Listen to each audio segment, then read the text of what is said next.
سلام به تیرماهیای عزیز. هفته پیش روتون هفته خوبیه.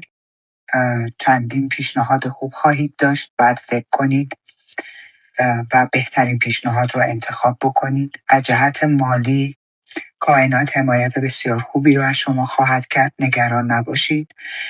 برای یک کار جدید بهتون پیشنهاد میشه، ولی تصمیمی که قراره بگیرید چون هنوز زمان مناسب نیست برای تصمیمات عجولانه، پس عجولانه تصمیم نگیرید. وقت دارید، نگران نباشید که کار رو ممکنه از دست بدید. بدون عجله برید جلو.